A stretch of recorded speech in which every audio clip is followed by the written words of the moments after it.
Hi, everyone. I'm Mrs. Beebe. I'm part of the fifth grade team, and I'm going to be reading chapters 45 to 48 today for you.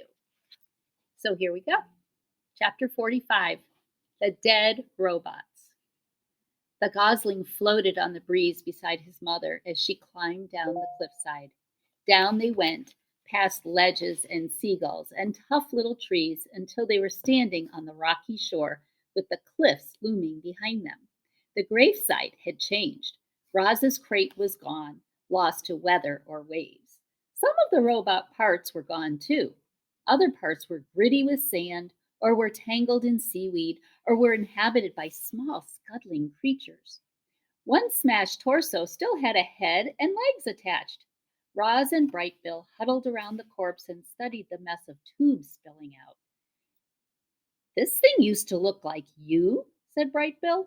Yes, we are the same type of robot, said Roz. And now this robot is dead? In a way. Will you ever die, Mama? I think so. Will I die?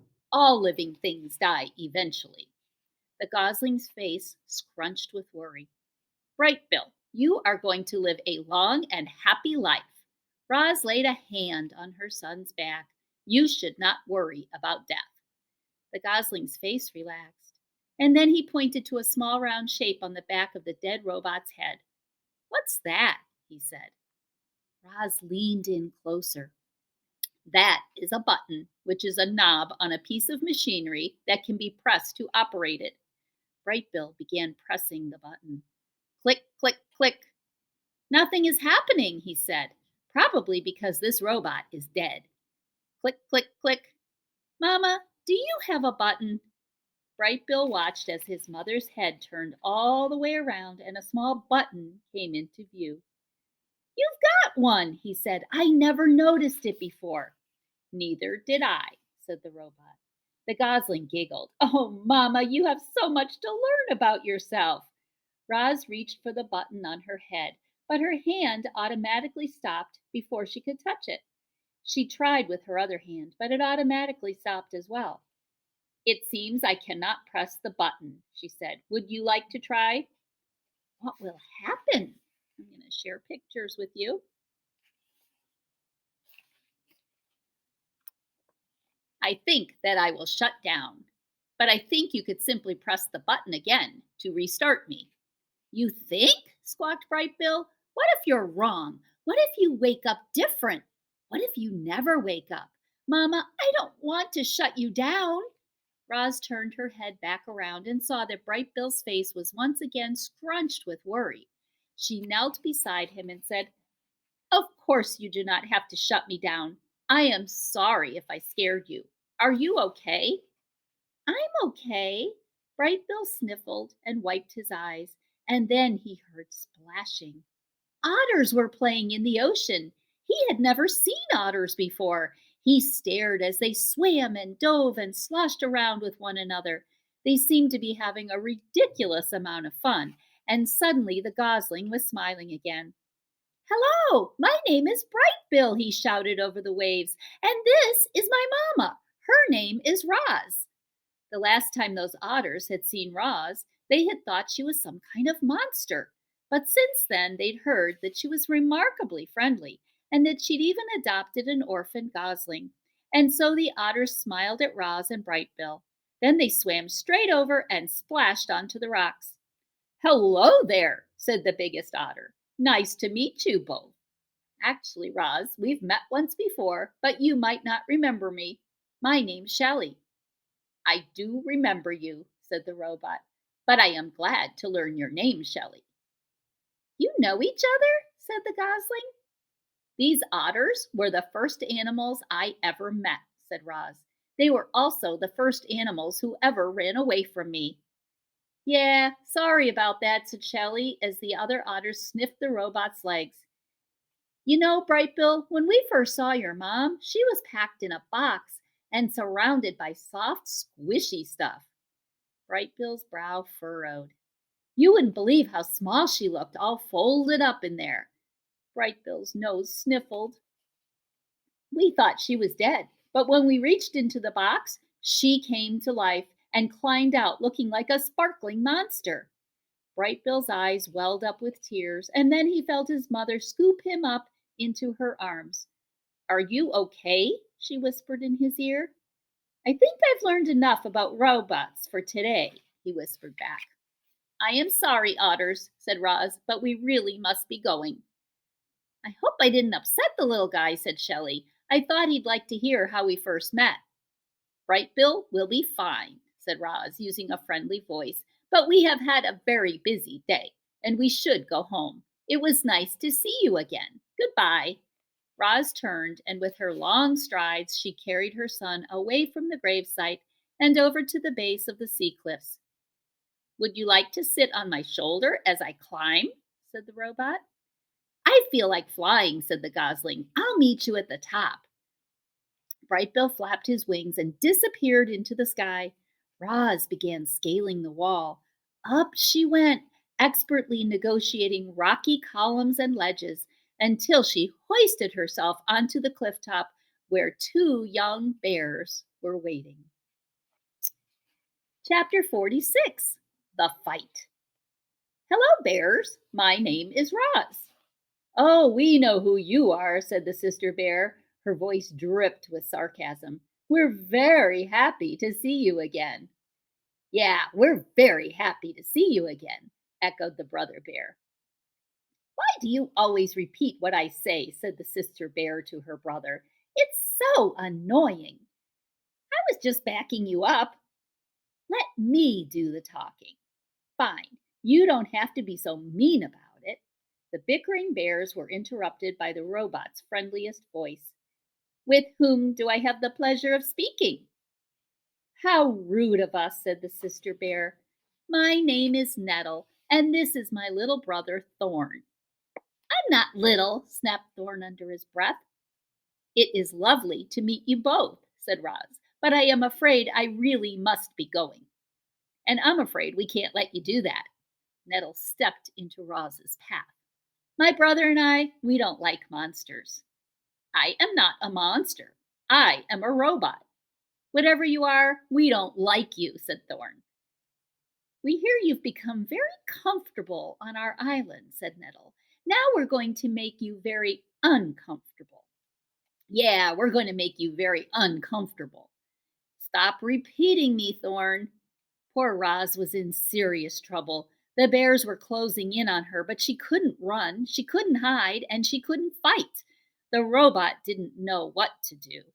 But before she could do anything, there was a loud squawk and a streak of feathers. "Stay away from my mama!" Brightbill swooped down and skidded to a stop between the robot and the bears. "So the rumors are true," Nettle laughed. "There really is a runty gosling who thinks the robot is his mother. How could anyone be so stupid? Do yourself a favor, Gosling, and fly away before you get hurt." "She is right, Brightbill," said Roz. "Please let me handle this." But the gosling stood his ground. He spread his wing and hopped around, ready to defend his mother. The bears roared with laughter. Then, with a flick of her paw, Nettle sent Brightbill tumbling over the ground, over and over, until he flopped onto his back and stared up at the sky, stunned. "This is our island," snarled Nettle. "And it's time for you to go," growled Thorn. Roz made herself as big as possible. She banged her chest and roared wild, angry sounds. But the bears were not intimidated. They roared right back, and then they attacked. Nettle pulled Roz into a fierce bear hug, while Thorn clawed at her legs. The robot tried to shake free, but the bears would not let go of their prey. Not this time. A cloud of dust bloomed around the trio as they thrashed closer to the edge of the cliff. All of a sudden, something burst out from the trees and onto the open cliff top. Mother Bear. She was gigantic, like a mountain of golden fur, and she was furious. It seemed like this would be the end for our robot. But Mother Bear wasn't there to join the fight. She was there to break it up. "Nettle, Thorn, get over here this instant." The young bears should have listened to their mother. Instead, They pretended not to hear her. Nettle slashed at Roz's body, and Thorn began wrestling with her foot. He grabbed the foot with both paws and forced it up from the ground. Then, with every ounce of his strength, he twisted the foot around. Reader, the following events happened very quickly. First, there was a strange thwip sound as the robot's right foot popped off her leg and sailed through the air. Then everyone toppled over. Nettle and Roz fell sideways along the edge, but Thorn fell backward and tumbled right off the cliff. Do you know what the most terrible sound in the world is? It's the howl of a mother bear as she watches her cub tumble off a cliff. Mother Bear's howl was so startling that it snapped Bright Bill right out of his stupor. Her howl was so powerful that it shook Roz's entire body. Her howl was so loud that animals heard it clear across the island. But there was no reply from Thorn. Mother Bear's howl slowly faded, and she wilted to the ground. Roz watched as her detached foot sailed over the edge and plummeted down to the shore below. It fell past circling seagulls, smashed off a rock, and disappeared into the waves. And that's when the robot noticed something furry dangling from the cliffside. Thorn. His full weight hung from a tree that was rooted to the rock wall. He gripped the tree tightly in his jaws and looked up at Roz with wide, frightened eyes. There's a picture of him. "I see Thorn!" shouted Roz. "Grab my legs, quickly!" Mother Bear and Nettle scrambled to their feet. Each bear took a leg in her mouth, and together they slowly lowered Roz head first down the cliff. Thorn whimpered through clenched teeth as he watched the robot approach. Then he felt her strong arms wrap around him and heard her booming voice holler, "Pull us up!" Thorn let go of the branch and cried, "Please don't drop me, Roz. I don't want to die." "Do not worry," said the robot. "I will not drop you." The next few moments seemed to drag on and on.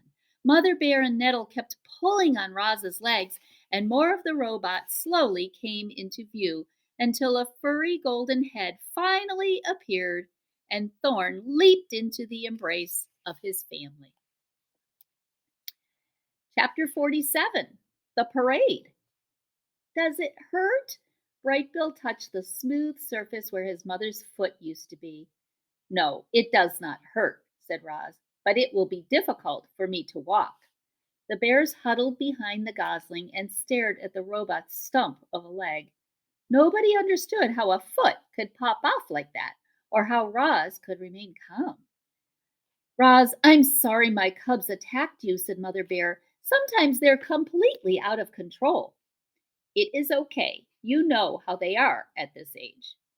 "I can't thank you enough for saving Thorn. I promise my cubs will never bother you again. Isn't that right?" "Yes, Mother," said Nettle and Thorn together. The robot tried to walk. She bobbed up and down on her uneven legs, which worked well enough on the flat surface of the cliff top. But once she entered the forest, her problem became clear. The smooth stump had no grip, and it slipped around on the forest floor. So Roz tried hopping on her one good foot. She took a few crunching hops and then clanged into a tree trunk. A few more hops and she crashed into the undergrowth. "I'm really sorry I broke off your foot," said Thorn as he helped the robot up from the weeds. "I forgive you," said Roz. Whether she was capable of true forgiveness is anybody's guess. But they were nice words, and Thorn felt better when he heard them. "It looks like I will have to crawl home," said Roz. "Nonsense," said Mother Bear. "I have a better idea." Mother Bear lay flat on the ground while her cubs boosted Roz onto her back. Then Bright Bill fluttered onto the bear's broad shoulders, and when they were both safely aboard, the group set off through the forest. The robot was heavy, but she was no trouble for the giant animal. Mother Bear strolled along as if it were perfectly normal for a robot to be riding on her back. They made quite a grand procession, all walking together like that, and the procession became even grander as deer and raccoons and birds and all kinds of other animals joined in. Everyone wanted to see the mother robot riding the mother bear. And there's a picture of them.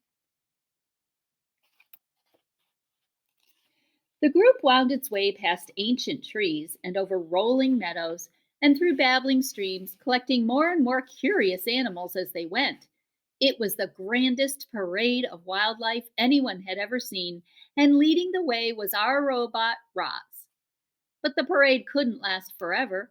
As the sun went down, the other animals began drifting away, one by one. And when the parade finally arrived at the nest, only the original members remained. "Here we are," said Mother Bear, helping Roz down into the garden.